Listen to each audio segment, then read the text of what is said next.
This is Upwell, a new podcast from Only.one, featuring entrepreneurs, advocates, and leaders working to protect and restore the ocean and the planet. And I'm your host, Aaron Kinnery. Today, we have Joel Tasche, founder and CEO of CleanHub, which is one of Only.one's impact partners and an innovative organization working to combat plastic waste in communities across Southeast Asia. Let's dive in.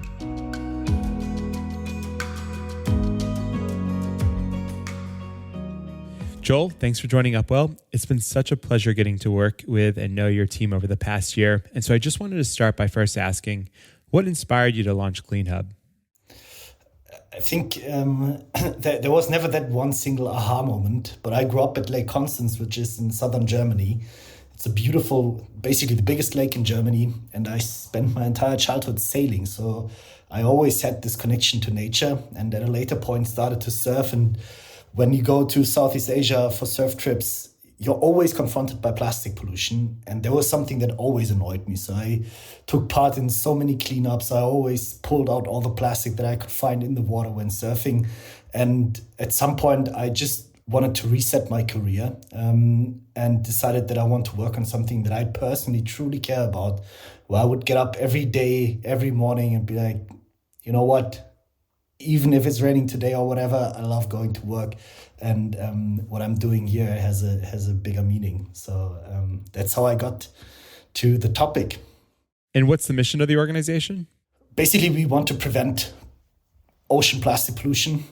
We also specified that 50% of new ocean plastic by 2030 should be prevented through our platform. I think we will get deeper into the model, but for us, it's really about to never let plastic enter the environment in the first place. We want waste management for every household in every corner of the world. Currently, 2 billion people are not connected to waste management services. So they dump their waste in nature. From there, it's a very short path into the ocean. So our mission is really waste management for everyone. That's a pretty big mission. Can you elaborate a little bit more about your approach and how your operations run? Yeah, absolutely. During the research for CleanHub, I spent overall more than 6 months in India, Sri Lanka, Indonesia, Philippines, and observed the waste management space. I also kind of did my internships here in Europe with a lot of waste management companies. I spent so much time on conferences and really trying to understand the entire system. And what I learned when I was in India and also in other Southeast Asian or South Asian countries was that people already collect a lot of plastic, but only very specific items of plastic. The scrap markets in many parts of the world are way further developed than in the US and in Europe and in Germany, because people have much less household income. So they don't throw away anything that still holds value, right? They will keep the plastic bottle because they know that they can sell it at the next scrap shop. They only really throw the stuff away that has zero value to them. And what was interesting was that there's already a lot of infrastructure in place, because more than 20 million people are working in the waste industry, also in Asia. And we just thought maybe there's a better way to leverage the existing networks out there and have them collect more holistically, have them collect more waste items. And so we wanted to stay asset light, because that means that we can scale. We are already active in 4 countries. We're in Indonesia, India, Cambodia, and Tanzania. And by being digital first, we can go everywhere in basically a matter of weeks instead of hundreds of years. So we empower local entrepreneurs, local waste management companies to become part of our network, get access to funding, get access to offtake agreements, and by that really build a working business model around waste management in the end. That's really a great way to drive scale. And you mentioned the 4 countries that you're working in currently. Mm-hmm. How did you prioritize those countries? I know urbanization and the move towards cities was a big driver originally, but how did you select those 4 places?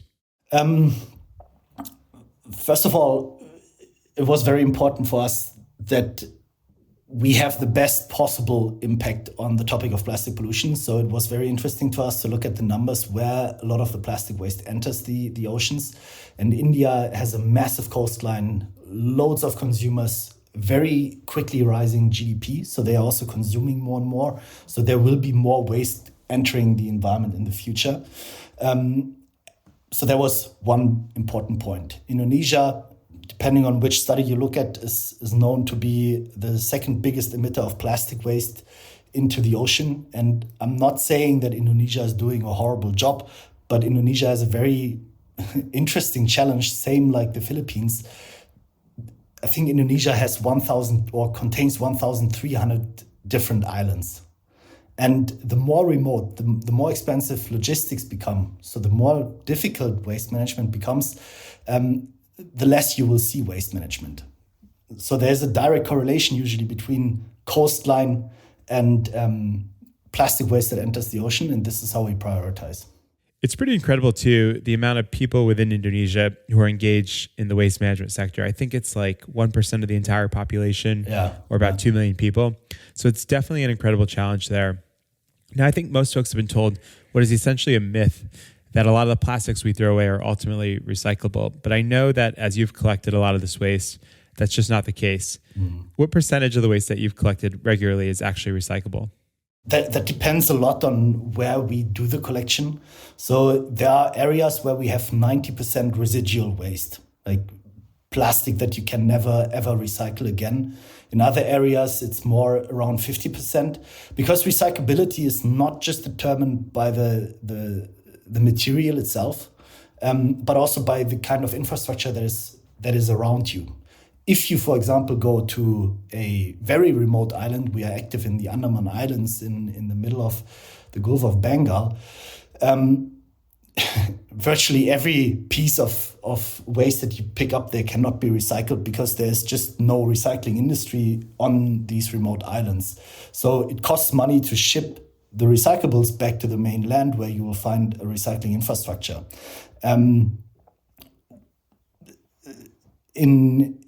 The other thing that determines whether or not something is recyclable is in the end the material itself. And there we see the poorer the area, the lower the GDP, the less quality the waste has. So the cheaper the packaging material is. So in very poor areas, you find a lot of so-called multi-layer packaging or pouches where you or consumer good companies produce single servings of material. Multi-layer is, for example, an aluminum plastic compound, which you usually found in your chips bag. And they do these single serve units because people basically live hand to mouth. They will work a day job, earn a couple of dollars, and then they purchase, I don't know, for example, washing detergent as a single serve unit because they don't have the cash flow to buy in bulk. So they produce a lot of packaging waste, but it's very cheap packaging. It's very difficult to recycle packaging, virtually impossible to recycle packaging. So there's a very, very strong correlation between the level of income of the household and the quality of waste that you will see from that specific household. So it varies anywhere between 90 to 50% is non-recyclable. And one of the innovations with CleanHub is that you've taken a new approach to non-recyclable plastic. Mm-hmm. How have you worked to convert that material into energy?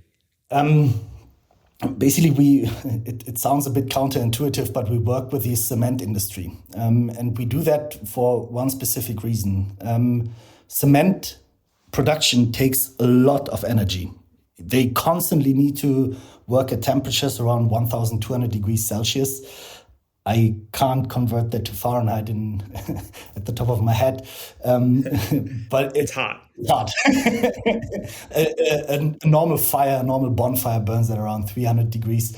And at 1,200 degrees, you destroy a lot of, or basically you destroy all toxins and dioxins, because toxins and dioxins only generate between 300 to 900 degrees Celsius. And as the name says, they are horrible for the environment. If you do that in cement, you don't have that.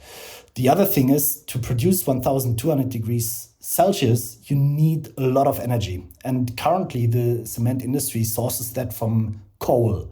And as we all know, coal has a very strong carbon impact. And by using plastic, we can decrease the carbon emissions just in the energy sector of a cement plant by up to 20%. So we can also bring down the cost the carbon cost within a cement plant quite drastically. And the beauty is the cement industry is everywhere, and it doesn't take a lot for them to basically refurbish their installments to also use this plastic as a fuel. However, at this point, I also really want to highlight that we see this as an absolute bridge technology. We don't say, let's just continue business as usual, produce as much plastic as we want, and then we can dispose of it somewhere in a cement plant. But it is currently in the market the safest, most available, and cleanest way to get rid of that plastic waste. And if any of the listeners have a different solution in India, in Indonesia, please reach out to us. We have a 10,000 euro bounty fee for a working solution that has a lower carbon footprint than what we currently do. It's fascinating. And so I just want to underscore this for audiences, because I think many folks might think incinerating plastic or other types of waste is going to create more pollution. But the point you're making here is that because you're burning it at such a high temperature, which is needed to create cement, that all those toxins are actually burnt up because it's so hot. Am I explaining that correctly? Exactly. It's a so-called zero residue technology. So in Europe or Germany specifically, we usually have waste to energy plants, and they burn at around 700 degrees Celsius. With a lot of filter technology and all that, we produce energy from that. But you will always have residual ashes, for example, and they are very, very toxic.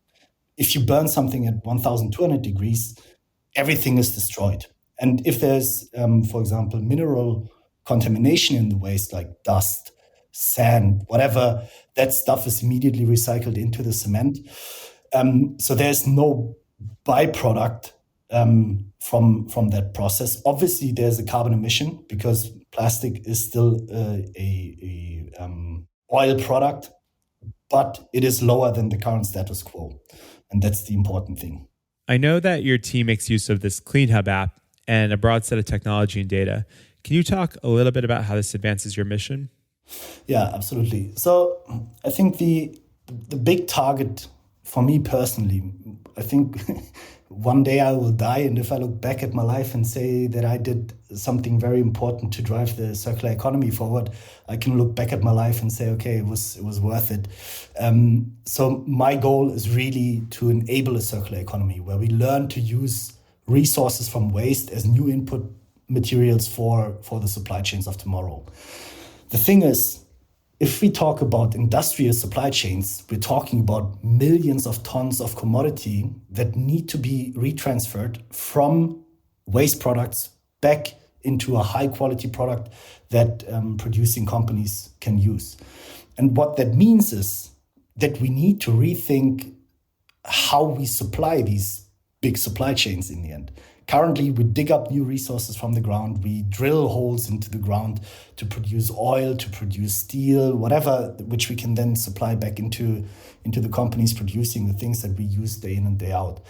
We say we want to build a massive network of waste management companies that all operate on the same standard from a social perspective and workplace safety perspective, but also in the way how they sort the waste. So that we can produce different product categories from that. And we can already see with the non-recyclable waste that we're collecting through the platform that it works. If you specify the qualities that you accept and that you don't accept, if you give clear terms on what you accept socially, the suppliers start to work against that standard. And if we think at that level of scale, we need to think, how can a system like that operate, right? And this is where we bring in technology. This is where we build the software to also make sure that everybody complies to the standards that we want. And especially for the non-recyclables, and especially if somebody from the outside, like you do, invest in waste collection, you also deserve the evidence that we're doing the thing that you expect us to do with the money, which is, in this case, waste collection, right? So we use the technology not only to orchestrate the network, but also to collect the data that we know that the work is being done. So the entire waste management process is tracked and traced through our system. We use the data to double check every single data point. We use artificial intelligence to look for outliers, to look for any sorts of anomalies so that nobody can cheat the system also, so that it stays fair for the entire ecosystem in the end, right? So that it stays fair for those that are sponsoring, it stays fair for all suppliers, it stays fair for the consumers, that they know if somebody's making a claim, they can trust it. And this is how we use the app. So we provide our technology to the waste management companies on the ground to collect data, to report data, and to make sure that the impact happens. And in the long run, also build a big supplier network so that we can make the circular economy work. There was a bit of a rambling answer, but I hope that the points came across. They did. And it's been really interesting in our partnership to see the real-time data that your team has provided. Mm-hmm. You mentioned the circular economy, and I just wanted to touch on one question really. Do you anticipate as you reach a certain scale that the combination of revenue you can make from selling recycled materials and the material that goes into the production of energy could sustain your operations financially? Or will it always need to be a bit of a blend of philanthropic capital and public financing? I think it will definitely take policy. And what we're doing with CleanHub is I think we're giving a great blueprint of how policy should work. Because policy also means that there's accountability for all parties involved. And we think the money should come in the end from the polluters themselves, from the brands that are causing or that are using the plastic. But these brands also deserve the evidence that we're doing the right thing with their money, right? I think if we just look out in a 10-year time span, we will rely on foreign capital from whatever system it comes to make sure that also the residual waste holds enough value for people to collect it. I think if you look at it from a 50-year perspective, the amount of money required externally will go down drastically because I'm a firm believer in technology and innovation. And we can already see that there's new recycling technologies popping up, which can also handle hard to recycle plastics, right? We have a partnership with the Indian Institute of Technology where we look closer at chemical recycling possibilities. And I believe technology will solve a lot of problems, but it needs this kickstart that we're currently going through to start collecting the waste, to build the waste streams, to sort the waste to a level where somebody else can use it again. And yeah, in 50 years, I think we hopefully won't need funding externally, because also packaging technology itself is getting better, right? We see easier to recycle packaging. Nestlé is investing more than $1 billion to phase out multi-layer packaging and go to monolayer material, which is easier to recycle. So all these things are happening. And I think the important point also to the listener is this is happening because you build pressure. This is because you set the economy under pressure to move. And I think this is the responsibility that we have as consumers to never stop doing that, to hold the brands to account, to build the future that we also want to see. Exactly. I mean, we think a lot about this too. You have to ultimately change the economic dynamics of plastics production and waste.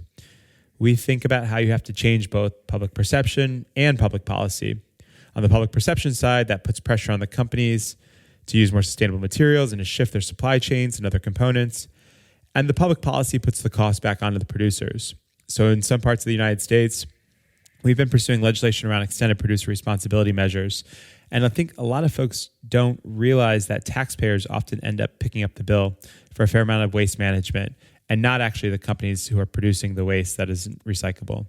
And so there's definitely been a shift in public awareness, and folks are calling for more action through their advocacy. Yeah. And to this point about community and public engagement, I know that's been a big part of your strategy as well, and that you're working with a lot of local partners. Can you talk a bit about the partners you work with and how you're using technology to help scale their work? Maybe let me give you a case study example from one of our partners called Greenworms Waste Management. They operate out of Kerala in India, and with them we developed a project in Konat Beach, which is a smaller community, 400 households, fishermen. And we did a baseline study there. And in the beginning, 60% said that they just dumped their waste in the ocean, 30% buried it, 30% was openly burned in the backyards, and 10% was buried somewhere under the ground. They didn't have waste management. In the beginning, nobody there also thought that it's worthwhile having waste management.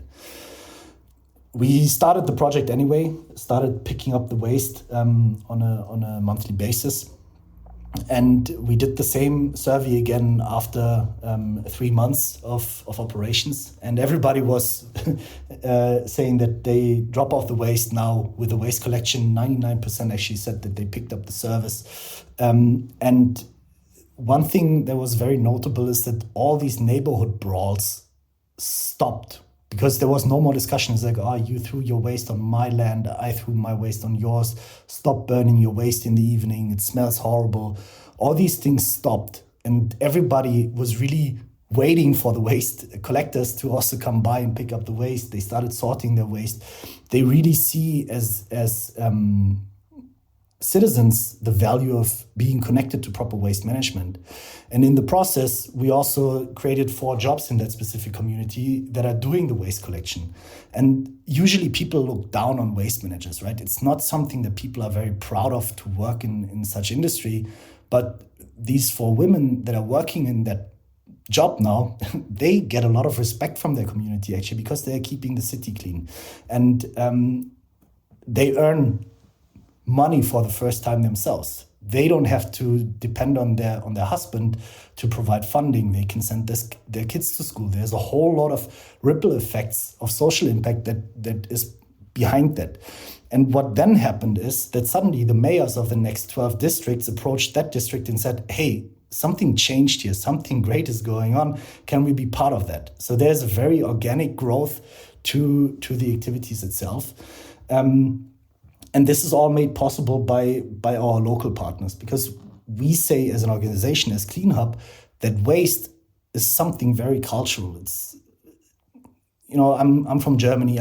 I can spend 20 years in India and I would never have the same level of insights that somebody who grew up in Kerala has, and how to drive change in these communities. So we partner up with local organizations like the Greenworms of the world, or ReCity, or No Trash Triangle in Indonesia, or Eco Bali. They are all local organizations that employ local people, that understand the cultural limits also of waste management, and that are then using our technology to be part of the bigger cleanup network, from where they receive funding from the consumer goods industry, also from you particularly, to run the waste management process. And we're just standardizing everything and making sure that everybody reports on the same standard. That's how we interact locally. We have also cleanup employees on the ground in India and Indonesia who are running the social audits, who are organizing everything on the ground, who make sure that we comply with the local laws, that we are increasing the salaries of the workers over time. So there's a whole lot of work going on behind the curtains. And coming to the question of how we do that also via technology, every single interaction is picture documented. So whenever somebody is handing over waste, we document that on the CleanHub platform, and we build image recognition algorithms that, for example, detect if the people are wearing gloves when they handle the waste, or if they have proper footwear when they handle the waste. All these kind of little things spotted by our technology, and we can then report back to our waste partner, hey, you're not up to standard, please improve. We can have review sessions with them and really drive change over time.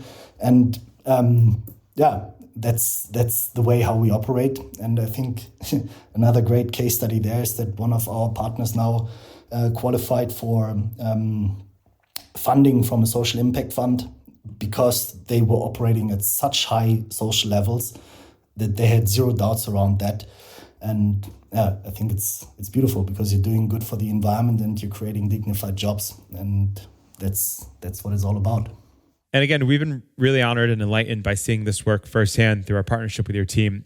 We set off on a goal with you all to collect about 50,000 kilograms of plastic waste in India and Indonesia. And I think we're at nearly 40,000 kilograms, so about 80% of the way there. And it's just been really interesting to see the partners that you're working with, the real-time data you've been able to provide, and how quickly you've scaled this work. And so I just have one final question around your thoughts on continuing to scale your solutions and impact. Are there any other areas or approaches you're considering, or are there any barriers really standing in between your growth? What's your vision essentially for the next 3 to 5 years and beyond? Yeah, so the three important milestones for us this year is we want to grow. We want to find more organizations like yours that help us fund the waste collection activities. That's the first and foremost thing, because we can collect a lot more. We have roughly 10x the capacity than what we currently do in regards of collection. The second point is that we want to do the first transaction for recyclable material so that we can also loop back recycled content into the market. Even though this is a bit lower in priority because the local partners usually have good off-takers for that. But it's to take a bit of pressure off from the funding side. And the third point is that we are constantly experimenting with other, in the end, conversion or recycling technologies for the hard to recycle stuff. So we are constantly looking at the waste streams that pop up in our collection centers or in our partners' collection centers and see what else can we do with that. So we ran pilots for producing a plywood substitute. We are looking at chemical recycling, even though this is a very strongly debated topic in it by itself because it's very energy intense. But it doesn't help. It's like, this is how innovation works in the beginning. It might not be fully effective, but you need to give it time. So that's the three big topics.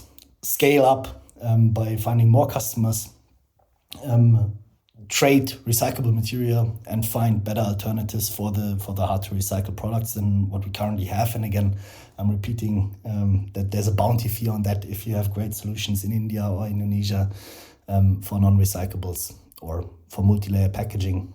Let us know. That's fantastic. And we love competitions and crowdsourcing ideas. There are so many great ideas out there, and sometimes folks just need the recognition or the resources to get them off the ground. Well, it's been so great to learn more about your work, and I really appreciate you taking the time to share it. And we're super excited to continue to work together in the future. I'll leave links in the show notes for folks to find CleanHub on social media and on your website, and some additional resources to learn more about our partnership. But again, Joel, thank you so much for taking the time today. I really appreciate it. Thank you, Aaron, and thanks for giving us the stage to talk about it. And thanks for being such a great partner. Thanks again, Joel, for sharing how CleanHub is using technology and novel approaches with partners around the world to address the global plastics crisis. I'll leave links to where you can find CleanHub in the show notes, which you can find at only.one/Upwell. Once again, that's only.one/Upwell. This week's episode was engineered by Jake Bowles, research was supported by Serena Cooper, and our cover art was designed by Joanna Marcus at only.one. Make sure you subscribe to the show wherever you listen to podcasts, and start your journey to help save the ocean and fix the climate today at only.one. For as little as $9, you can start planting coral and mangroves and removing plastics and carbon. Again, that's www.only.one. Thanks for tuning in, and we'll be back next week with an all-new episode of Upwell.